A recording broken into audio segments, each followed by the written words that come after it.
Shalom, shalom. First and foremost, I want to give all praises, glory, and honor to Yahweh, Bahasham, Yahweh Shai, Bahasham, Rachak Wadash. Double honors to the apostles and elders of Great Millstone. Salutations, much love and respect to you, Akim, out there pushing this word out in truth and sincerity. And this lesson is going to be entitled Focus on Our Profession.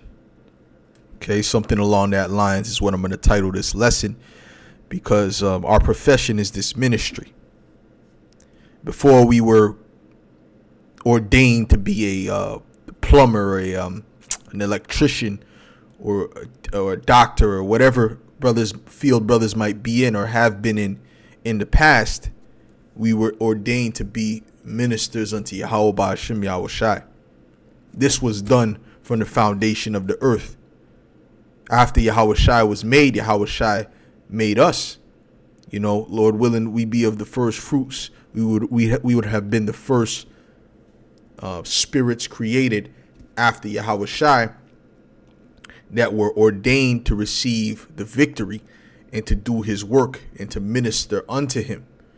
All right, so this is our true profession. This is what we were born for. Let's get Jeremiah. Let's get Jeremiah, the first chapter and the 5th verse. I'm going to go into a couple articles, some etymology, and Lord willing, you brothers are edified in the spirit behind this lesson.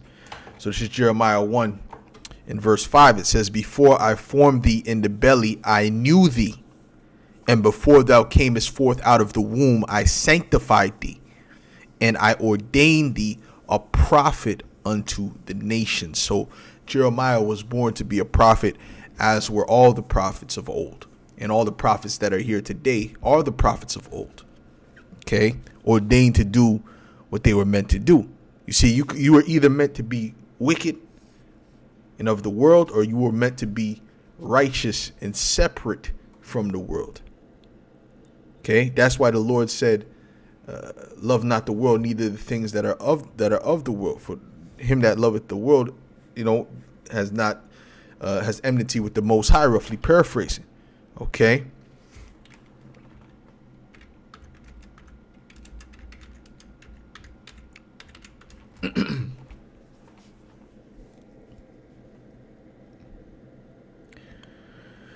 This is John 15 and 19. It says, "If ye were of the world would love his own.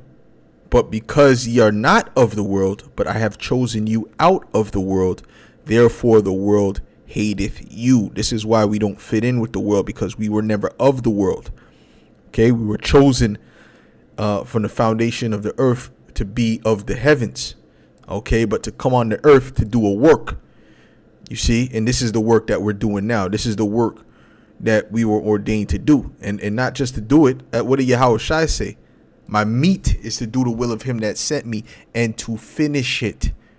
The point is to finish it. The Lord said that he that put his hand to the plow and look it back is not fit for the kingdom of heaven. Okay? You see, he's not fit. Why is he not fit? Because he didn't finish his course.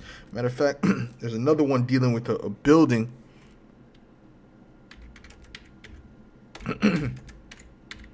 And they began to mock him. Right? That's not us. That's not, Lord willing, that's not us, man.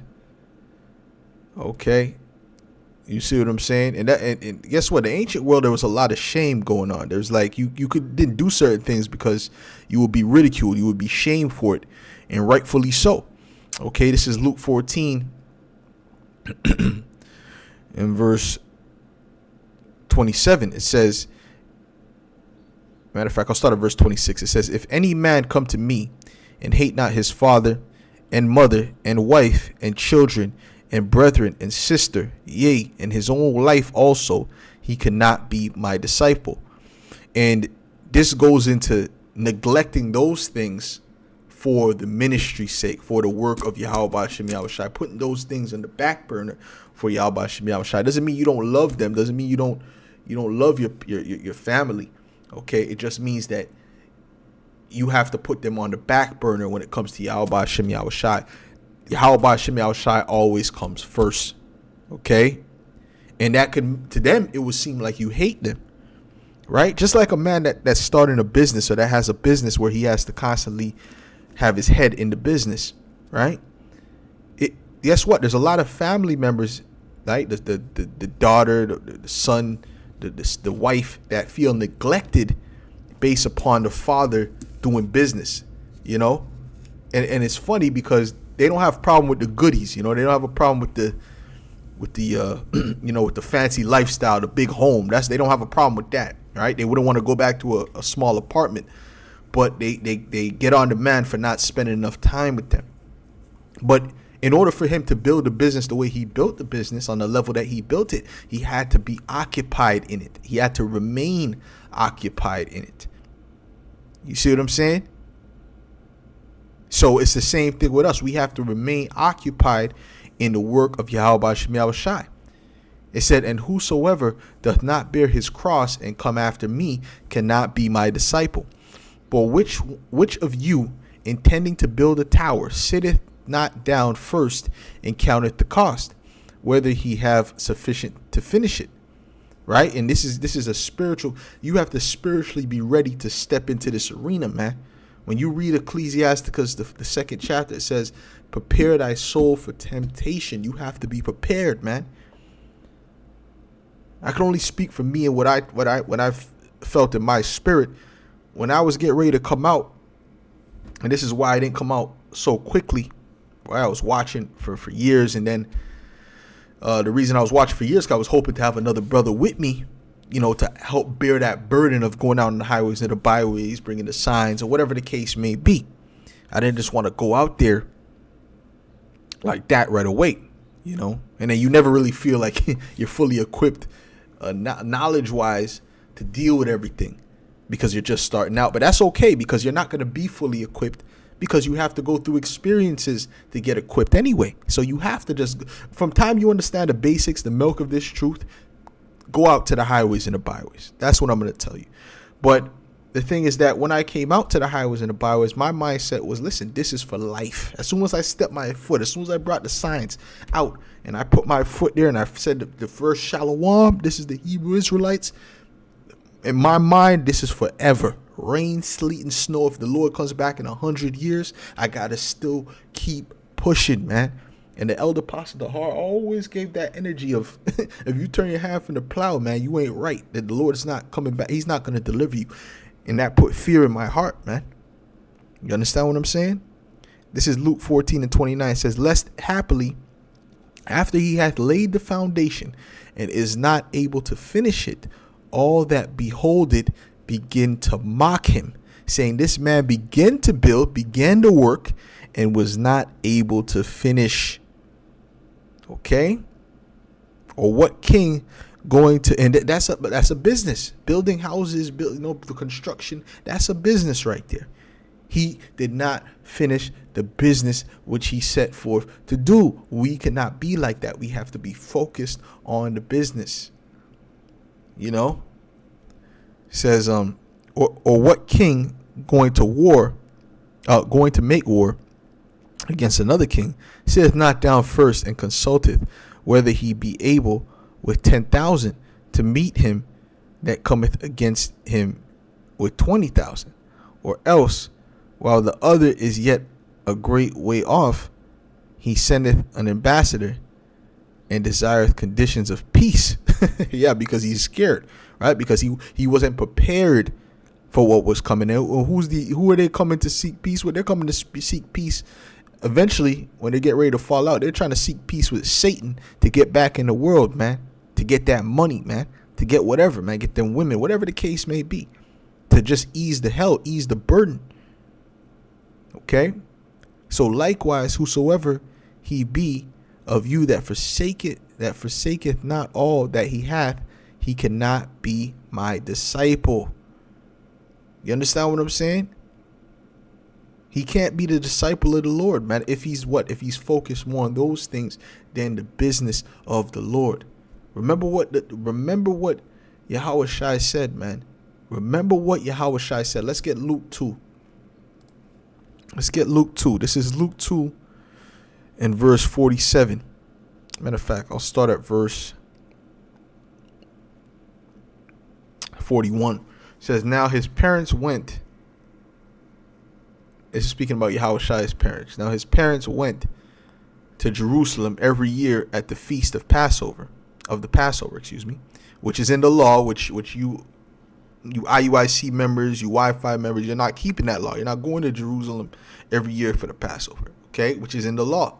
So according to your own logic, you have the mark, okay? It says, and when he was 12 years old, they went up to Jerusalem after the custom of the feast. In 12, you become a man. This is why he did what he did.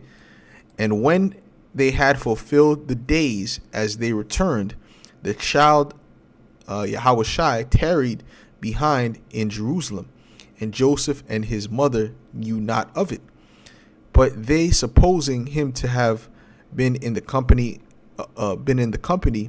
went a day's journey, and they sought him among their kinsfolk and acquaintance. And when they found him not, they turned back again to Jerusalem, seeking him. And it came to pass that after 3 days they found him. And that shows you the great faith of Yahushai, because he didn't care. He wasn't worried about bread. Like, as a child, you don't know about necessarily. You're a young man like that. You don't really know how to get your own bread. You know, you have to learn these things. You have to be, you have to be somewhat established. But Yahushai didn't care. Yahushai has his faith was already within him. So he said, well, I know the Most High got me. That was his mindset, man. So it's wow. It's amazing. It says, and when they found him, they turned back. When they found him not, they turned back again to Jerusalem, seeking him. And it came to pass that after 3 days they found him in the temple, sitting in the midst of the doctors, both hearing them and asking them questions. And all that heard him were astonished at his understanding and answers. And when they saw him, they were amazed. And his mother said unto him, Son, why hast thou thus dealt with us? Behold, thy father and I have sought thee sorrowing. And he said unto them, How is it that ye sought me? Wist ye not that I must be about my father's business? Didn't you know that I was put on this earth to be about the heavenly Father's business, which is his father? Didn't you know this? Didn't the angel tell you this, man? This is what he's saying, man. Okay? And they understood not the saying which he spake unto them. Okay? Their eyes were not open. And this is why Yahushua was constantly getting frustrated, because the disciples' eyes weren't open fully when he was on the earth with them, man. They were constantly being simple, and he constantly was getting frustrated. And that's why, listen, man, dealing with the Passover, this is a very solemn time, especially the feast of the Passover, because Yahushua was alone in the spirit, man. He didn't have no one, man. Okay, even though all the disciples were around him, they didn't understand him. They couldn't comprehend what Yahushua was going through, man. And by the way, they all forsook him at the end. That's how Yahushua had to bear that cross on the solo. We have brothers around. We got brothers that going through similar things as us, but Yahushua didn't. Yahushua did that by himself, man. We're going through as a body what Yahushua went through as an individual. This is the word for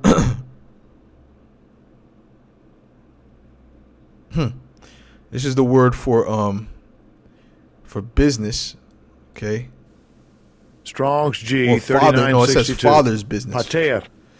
Okay, this is okay. Hold on now. Okay, if the word father, this is for the word father. Okay, this is for the word father, generator, progenitor. Okay.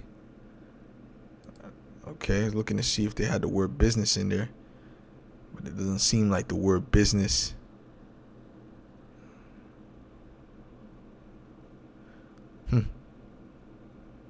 Okay, which I don't see the word business there. Okay. But we know that the scriptures also say, give me a second. Let me see what the word here for my is. This is father. My. My. Okay. All right. That's fine. All right. Which it doesn't seem like it's here in the Greek. We got to be honest, man. You know, you're not just going to say, make it. Listen, the word business is not here in the Greek, but the word business fits because the scriptures speak about being occupied in prophecy. What does it mean to be occupied? Let's look up the word occupied. Okay. Being occupied in prophecy. Lord willing, this is there. This is there in the Greek because we have to look it up.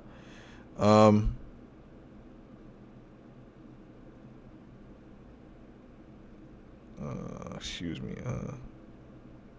Where is that? Give me 1 second. Give me 1 second.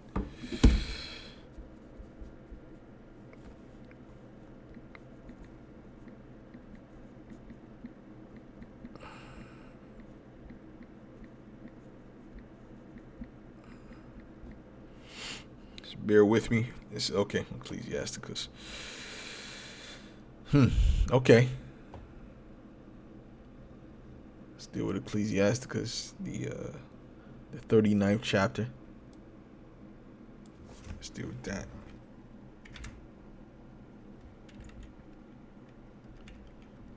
Sirach 39. Come here. Like that. Let's deal with this. It says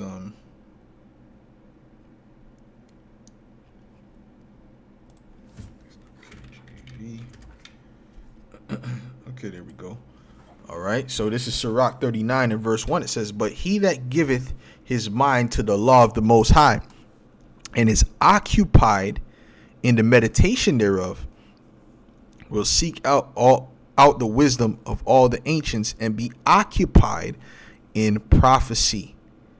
Okay, now you can look up the word occupied real quick.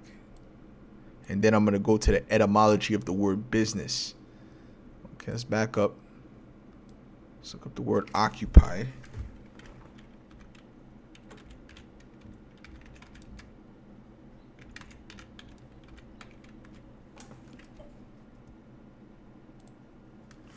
Okay, it says of a building, seat, etc. being used by someone.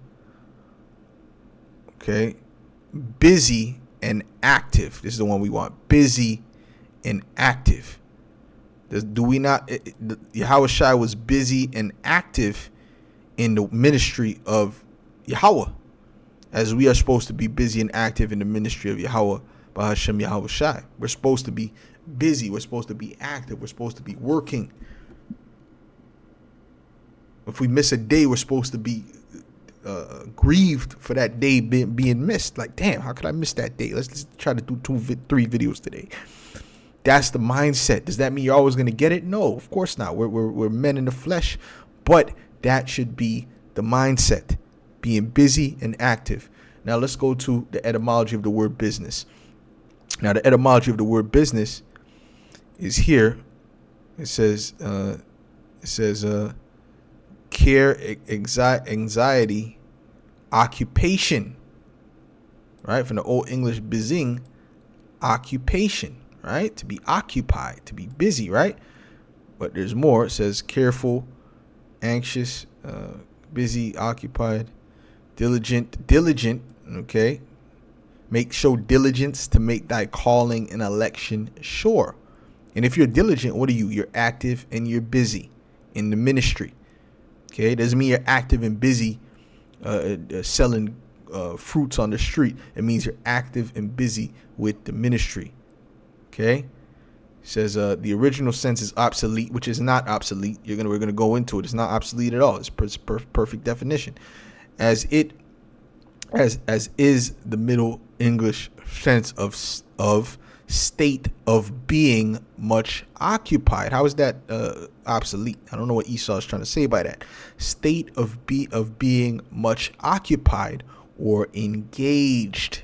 You have to be engaged in this thing. That's why you go to the camp. Brothers shouldn't be just sitting around looking, they're looking in the sky, for a chariot. I mean, that's spiritual, but I mean, sometimes you look for a chariot, but I mean, overall, you're supposed to be occupied in doing the work, how can I add to the ministry? That's my point. Brother ain't wicked if he's looking for a chariot. That's spiritual, but you know what I mean. All right, your mind should be engaged in this work. The latter replaced by busyness. Johnson's dictionary also has busy lists, which would be the opposite. At leisure, okay, without business, unemployed. Right, unemployed. You remember the parable of the men that were working for the penny that Yahushua spoke about? He spoke about men that were working for a penny. Hold on, give me a second. He spoke about men working for a penny.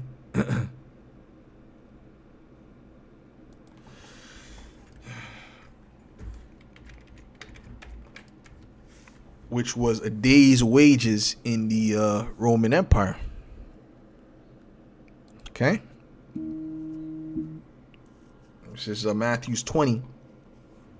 In verse 1 it says, "For the kingdom of heaven is like unto a man that is an householder, which went out early in the morning to hire laborers into his vineyard." And this work is constantly likened unto labor. It's constantly likened unto business, because you have to have the same mindset that these people have towards their businesses that they love and that they built up. The same mindset you have to have towards the truth. Okay? "And when he had agreed with the laborers for a penny a day, he sent them into his vineyard. And he went out about the third hour and saw others standing idle in the marketplace, and said unto them, Go ye also." And that's us before we came to the truth. We were just being idle because we were not fulfilling our purpose. "And said unto them, Go ye also into the vineyard, and whatsoever is right, I will give you. And they went their way. Again he went out about the 6th and 9th hour, and did likewise. And about the 11th hour he went out and found others standing idle, and said unto them, Why stand ye here all the day idle?" Right? This is likened unto, the young brothers coming in now, or us brothers coming in. We came in on the 6th, 9th hour, whatever the case may be. We came in after. The scriptures speak about, we've entered into other men's labors. Okay. It says, and about the 11th hour he went out and found others standing idle, and saith unto them, Why stand ye here all the day idle? They say unto him, Because no man hath hired us. He saith unto them, Go ye also into the vineyard, and whatsoever is right, that shall ye receive. So when even was come, the Lord of the vineyard saith unto his steward, Call the laborers. See, so those guys were barely even working. They would have worked 1 or 2 hours, whatever, that they barely even got any working compared to the people at the beginning. But it doesn't matter. When it comes to this truth, it doesn't matter when you get in. What matters is, are you of the elect? If you're of the elect, you're going to receive that penny, which is the kingdom of heaven, glory, so on and so forth, man. Okay? It really has to do with the spirit that's within you. We don't know the works that you did in your past life. You might have came in the last minute here, but in your past life, you might have done great works, man. Okay? It says, They say unto him, Because no man hath hired us. He saith unto them, Go ye also into the vineyard, and whatsoever is right, that shall ye receive. Salakia, I went backwards. It says, So when even was come, the Lord of the vineyard saith unto his steward, Call the laborers, and give them their hire, beginning from the last unto the first. And when they came that were hired about the 11th hour, they received every man a penny. But when the first came, they supposed that they should have received more, and they likewise received every man a penny. And when they had received it, they murmured against the good man of the house, saying, these last have wrought but 1 hour, right? So they barely even worked, right? And thou hast made them equal unto us, which have borne the burden of and the heat of the day. But he answered one of them and said, friend, I do thee no wrong. Didst not thou agree with me for a penny? Take that thine is, and go thy way. I will give unto this last even as unto thee. Is it not lawful for me to do what I will with mine own? Right? Because the kingdom is all these things on the earth, everything that's here belongs to Yahweh Shem Yahushai. Okay, we don't even really deserve it like that. Like, I mean, like, you know what I'm saying? The Lord has given us way more than what we deserve. It says that this small affliction, this light affliction, is not to be compared to what we're going to get. You understand what I'm saying? We're not getting a penny from the Lord. We're getting a lot more eternal glory, man. You know what eternal is, man? The scriptures say that a drop to the sea is 1,000 years to eternity. You can't even imagine living 1,000 years. Okay? So get that. Try to think about that, all right? It says, take that thine is, and go thy way, and I will go give unto this last even as unto thee. Is it not lawful for me to do what I will with mine own? Is thine eye evil because I am good? So the last shall be first, and the first last. For many be called, but few chosen. You know, it's about those that are chosen, man. Those that are chosen to come into this work and to finish it, regardless of when they came in. Okay, they understand the mission, and they're gonna go forward and finish the mission. That's why, you know, you deal with the talents. The man that wasn't working, man, he got cast out into outer darkness, man. You know, you have to come and you have to be found profitable while he comes, when he comes back. You don't look at your past labors. The scriptures speak about a righteous man that turned it back to his wickedness. All his past righteousness will be forgotten, man.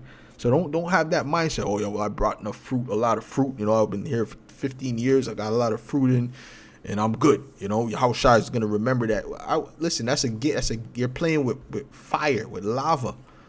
You know what I'm saying? You're playing with some lava. Okay, unless you think you're King David, man, which you're not. But you know that demon is floating around. Okay. So, anyways, this is let's get this real quick. Let's get these couple articles I have dealing with business. All right, this is from the Grant Cardone website. Grant Cardone, which he's a Jake, I think he's Italian or something, but he's a Jake, right? He's a very, very lively spirit. But this is the type of guy who will work himself to death. You can just hear it in his voice that he's completely stressed out because he's constantly working, man. You know, he's wearied, man. You can hear it, man. You know, but guess what? He's very successful. He got a lot of money, and so on and so forth. All right. This is number one. Okay, dealing with 5 ways to kickstart your success. Right, dealing with business. All right. It says the willingness to fail. Right now, this is true. Dealing with this truth because you have to be prepared for hardship, to prepare thy soul for temptation. Okay, you have to prepare for that because these things are going to come. Failures are going to come in this truth. I know before in the truth there was failures. All throughout the truth there was a dark cloud following me, man. Before the truth there was a dark cloud following me. Okay, there's a point in time where I told my best friends at the time. I said, "Listen, man, get away from me because I'm cursed. Nothing would go right. I'll lose money all the time, just fall out of my pocket." Okay, I'm talking. You know what I'm saying? Cell phones missing. You know what I'm trying to say? I'll just pick up a fine chick. She'd be all in love with me, and I'll lose my cell phone. I'll never see the girl again. Back then, we weren't all into social media as much as now, right? So, yo, there's all kind of things, man. All kind of obstacles, man. Whenever things would get okay, something would happen. But hey, that's the curses too, you know. But it's more upon the elect. So when you come into the truth, you have to be prepared for Satan to attack. You have to be prepared to go through failures and hardships, man. Matter of fact, let's get Ecclesiasticus 12 Ecclesiasticus 2. Let's get that real quick.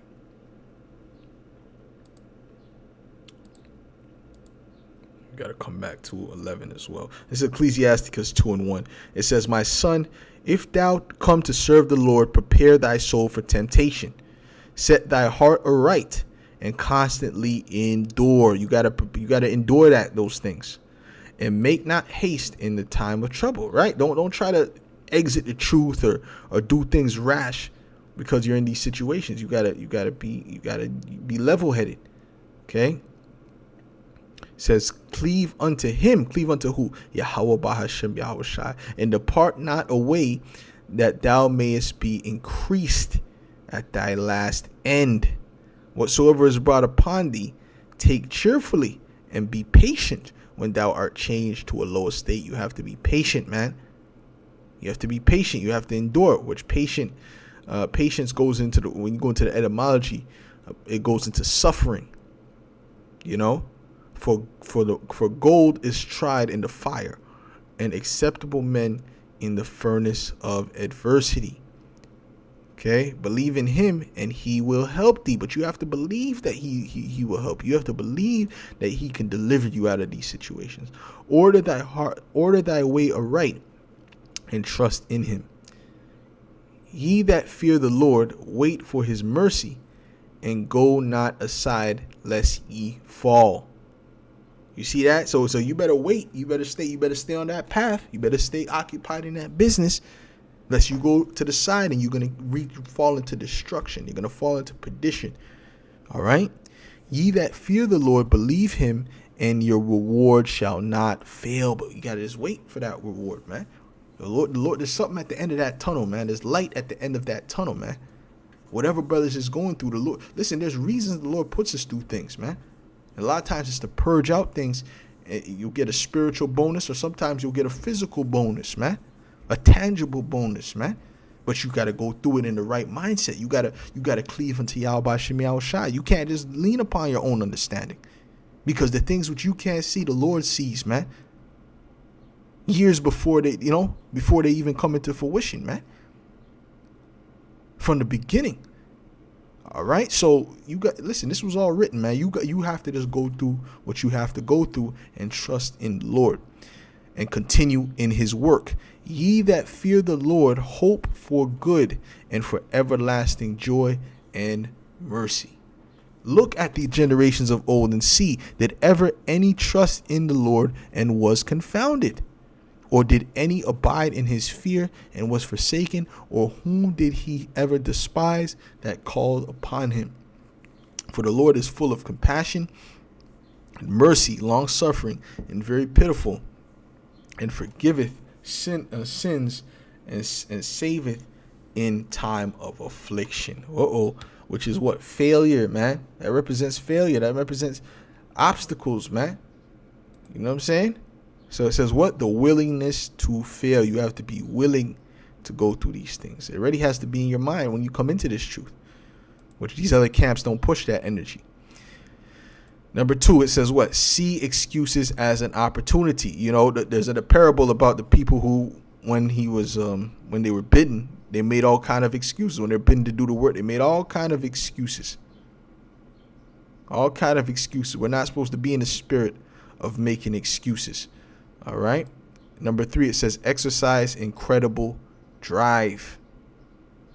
All right. Incredible. Well, you gotta push. You gotta show diligence, man. You have to show diligence. That's the point.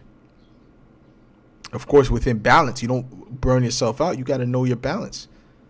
All right. Which Grant Cardone, he doesn't care. He'll work himself to death. That's the mindset this guy has. And I know a guy who's just like him, and he looks like an Edomite, but he's also a Jake. Very, very high energy.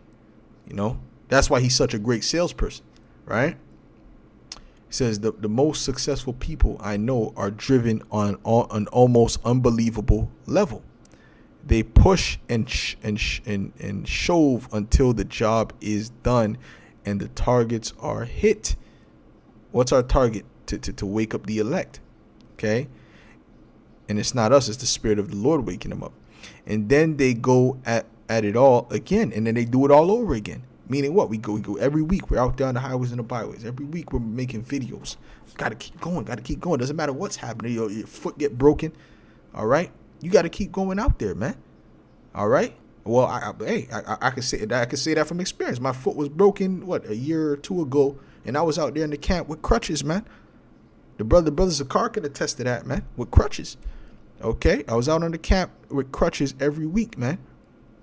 Okay, foot was swelling up after camp because my foot was all messed up, bro. So we gotta push through these. We gotta push. And that's like the mindset Grant Cardone has. Okay, he's a madman when it comes to physical, actual business in the world. But this is our mindset through the truth. Like we gotta, no matter what, this has to be done. Okay, they are able to stay focused on getting results. They keep going forward, and what's the results? Being edifying. That's it. We can't make the results we can't control the fact if people come into the truth or not. We have to be edifying. They keep going forward and doing the hard things, even long after others have fallen into complacency and are only doing what is comfortable. Unsuccessful people appear to spend a lot of time considering emotions that cause them to slow down, settle, or even stop. Yeah, they get emotional, man. They get offended. The scriptures say, woe to him that is offended in me. You can't be emotional in this truth. You got to just say, what is the goal? What does the scripture say? What is the goal? Let's move. Cast thy burdens upon the Lord. Okay, if you're done wrong, guess what? The Lord is gonna fight for you. But that's the thing. A lot of these people don't believe in the Lord. They don't believe the Lord is going to fight for them, so they have to get their lick back. We'll see how that turns out. It says what they don't seem to understand is the mechanism of drive is a muscle that must be developed by practicing massive motivation and actions that do not conform to society's definitions of success. Okay, so anyway, so that's the point on that. Okay, number 4, it says daily focus on goals. All right, and you should have the goal of doing a video a day. Okay, regardless, that should be your goal of doing a video a day. Why? Because Yahushua said that he was in the temple. It said that Yahushua was teaching in the temple daily. Okay, not bi-weekly, not twice a month. He was in the temple daily. So we should be like our Lord. It's enough for the servant that he be like his master. I mean, we strive to do that, but do we always get the mark? No, because we're in the flesh and we're not as good as Yahushua. So, but we this should be the goal, focusing on that goal, getting at least a video a day done. Now it says 5, focus on prosperity, not work. Don't worry about the things that you're going through now. No, what does it say? No suffering for the present moment seemeth to be joyful, right? But it roughly paraphrased, but it brings forth the peaceable fruits of righteousness. Listen, at the end of this work, there's a kingdom for the elect.